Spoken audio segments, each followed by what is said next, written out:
नमस्कार आप सभी का एक बार फिर से इंटरव्यू के सेशन में हमारे साथ आज धीरेन्द्र सर हैं जो कि एसडीएम की पोस्ट पे सिलेक्ट हुए हैं। एसडीएम यानी डिप्टी कलेक्टर उत्तर प्रदेश का। सर सबसे पहले तो आपको बहुत ढेर सारी बधाइयाँ सिलेक्शन पाने के लिए। धन्यवाद। और हमारे व्यूवर्स के लिए भी सर सबसे पहले तो आपको उनकी तरफ से बहुत बधाइयाँ। और आज कैसे लग रहा है सर नियुक्ति पत्र पाके? अच्छा लग रहा है, घर वाले पसंद हैं, दोस्त लोग खुश हैं तो अच्छा लग रहा है। अच्छा, दोस्त लोग खुश हैं तो अच्छा लग रहा है। सर जैसे कि आपका कौन सा मीडियम है तैयारी का और आपका कौन सा अटेम्प्ट है?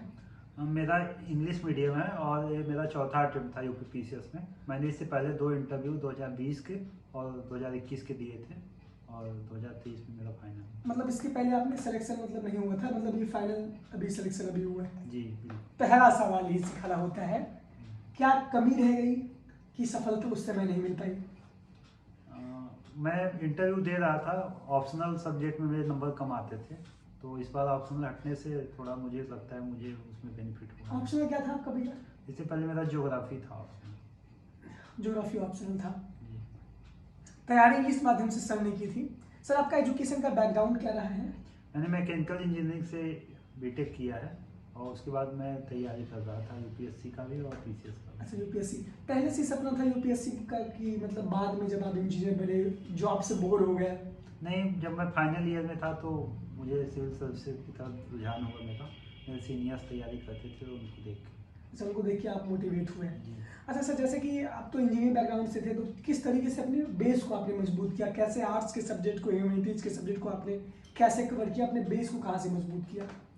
जो ये एनसीईआरटीज हैं मैंने उसको पढ़ा और जो सेलेक्टिवली जो लोग टॉपर्स ने रिकमेंड किए थे बुक्स को मैंने उसको पढ़ा सब्जेक्ट वाइज। और फिर थोड़ा इंटरेस्टिंग लगा मुझको ह्यूमैनिटी के सब्जेक्ट इंजीनियरिंग से अलग, तो इंटरेस्टिंग लगा और फिर बेस बनता गया। सर एनसीईआरटी आपने कैसे पढ़ी थी?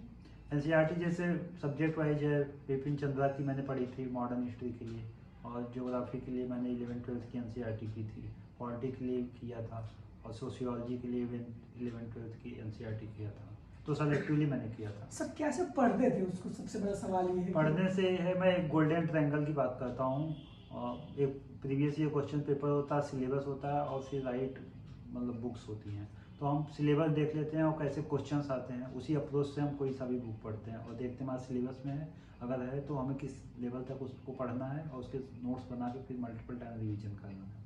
मतलब गोल्डन ट्रायंगल की सर ने बात की है कि आपके पास प्रीवियस ईयर के सवाल होने चाहिए, आपके पास आपका सिलेबस होना चाहिए और आपके पास एक बुक होनी चाहिए। तो अगर आप इस ट्रायंगल को फॉलो करते हैं तो सफलता आपको जरूर मिलेगी, सर का ये कहना है। सर अभी प्रीलिम्स आने वाला है, लगभग 3.5 महीने प्रीलिम्स में बचे हुए हैं।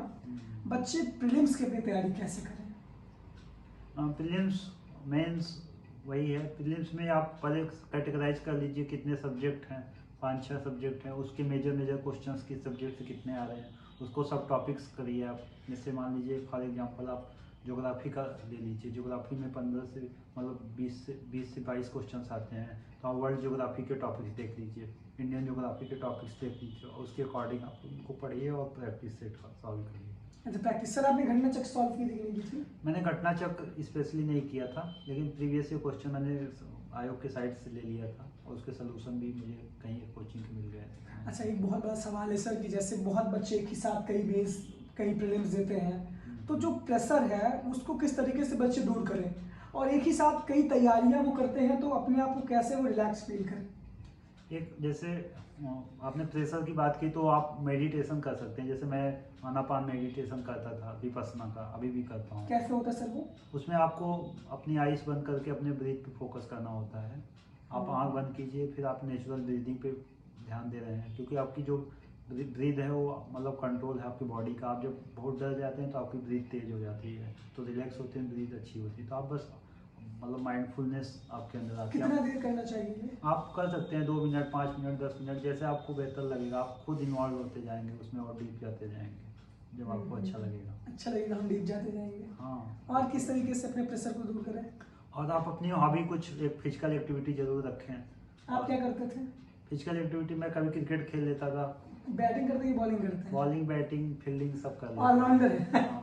कौन ऐसा सा कोई- खिलाड़ी सबसे ज्यादा पसंद है आपको? हमें विराट कोहली का वर्क एथिक्स और उनके चीज़ें अच्छी लगती हैं। अच्छा, तो मतलब तैयारी के साथ साथ खेलना भी चाहिए आपको। और मेंटल के लिए तो मेडिटेशन करिए, मेंटल Meditation। फिटनेस और फिजिकल फिटनेस दोनों जरूरी है। स्टैंडर्ड बुक में सर आपने क्या क्या फॉलो किया था? स्टैंडर्ड बुक के अगर लिस्ट की बात करें तो जैसे पॉलिटी मैंने लक्ष्मीकांत से पढ़ी थी, मॉडर्न हिस्ट्री के लिए मैंने स्पेक्ट्रम के चार्ट्स देखे थे और बिपिन चंद्रा की जो बुक है, और ऐसे मैंने ज्योग्राफी के लिए एनसीईआरटीज किया था, और साइंस टेक के लिए मैंने लूसेंट किया था, और करंट अफेयर्स किया था, यही सब थे। करंट आप कहाँ से पढ़ते थे?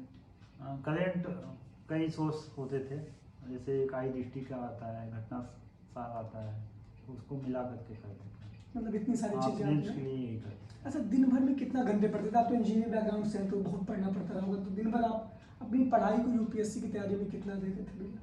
यूपीएससी में ये रहता था जैसे कि मेरा तो ये रहता था, मैं पढ़ता रहता था, मतलब मुझे टाइम मिला तो मैं कहीं डायरी राइटिंग कर लिया, पढ़ता, मतलब ज़्यादा टाइम मैं कोशिश करता था मैं पढ़ाई करूँ। दिन भर में कितना घंटे हो जाता था भैया लगभग? 7 से 8 घंटे हो जाते थे। 7 से 8 घंटे, हाँ। मतलब रेगुलर, मतलब कभी मिस नहीं करते थे आप? हो जाता था कभी मिस, तो उसको मतलब कवर अप भी कर देते। हाँ। ये सारे सवाल हैं सर। आखिरी सवाल, सफलता का मूल मंत्र क्या है किसी भी एस्पिरेंट के लिए? सफलता का एक तो आप बहुत डिसिप्लिन्ड रहिए अपनी चीज़ों को लेकर के, हेल्थ को भी प्रायोरिटी रखिए, और दूसरा है कि कोई सा भी एग्ज़ाम दीजिए, आप वही जो उसके पुराने साल के पेपर देखिए, उसका पैटर्न देखिए और उसके अकॉर्डिंग तैयारी करिए आप। ये सारी चीज़ें करें। चलिए, सर ने बहुत सटीक तरीके से बताया। सबसे ज़रूरी बात यह है कि अपने आप को आप खुश रखिए, क्रिकेट विकेट खेला करिए, जो भी आपकी हॉबीज है उसको पूरा करिए, मेडिटेशन जरूर करिए जिससे कि आपका प्रेशर दिमाग का दूर हो और आप रिलैक्स तरीके से तैयारी कर सकें। जो भी आपके सवाल हैं आप एसडीएम सर से कमेंट बॉक्स में पूछ सकते हैं। जैसे भी होगा हम सर के साथ एक लाइव इंटरव्यू सेशन ले लेंगे, सर उस पर आपके सारे डाउट्स को क्लियर कर देंगे। एक बार फिर से आपको बहुत बहुत ढेर सारी बधाइयाँ और शुभकामनाएं सर। Thank you.